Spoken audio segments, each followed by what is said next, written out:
Hello and welcome to my channel. So in this video I will talk about the fill option in Figma.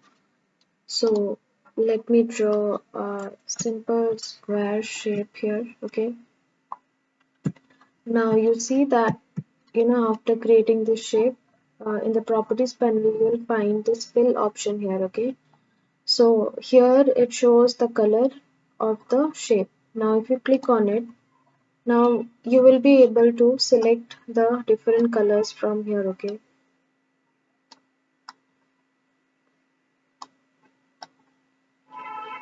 Okay, so for example I'll select this color. Okay,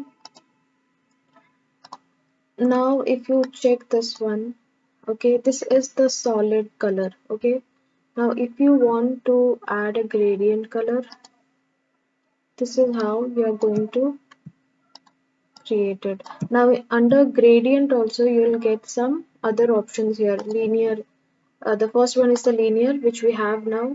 Okay, radial, this will give you a radial kind of gradient in your shape. Okay, so you see you can adjust and you can edit the colors here. Okay, by clicking on this one. For example, I'll change the color to maybe this, and this one I want it to be dark. Okay, so this is how you work with the radial gradient. Okay, now if you click on the angular, so this is how it will give an angular kind of gradient. Okay, so this is how you can adjust the, here also you can adjust the colors that you want. Okay, for example this one and this one. Okay, you need to click on the second color here, like this one. Okay, and then maybe, yeah, so this is how you basically edit the colors here. Okay, then you click on the diamond option here, so you see that this will give you a diamond kind of gradient in your shape. So this is how different kind of linear gradients you get here. Okay, I'll go with the first linear gradient.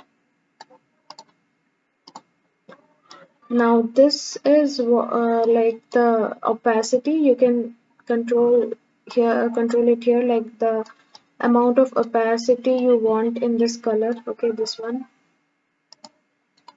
Okay, so now there are some other options also beside the solid and gradient. You find here that you can also insert image.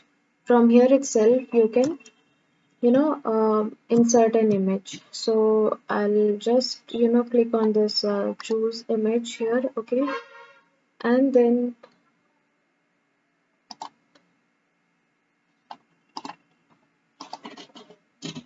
yeah, I'm going to insert an image from my system. Okay, so this is how you can insert an image in a shape. So that is it for this video. Thank you so much for watching, and I'll see you in my next video.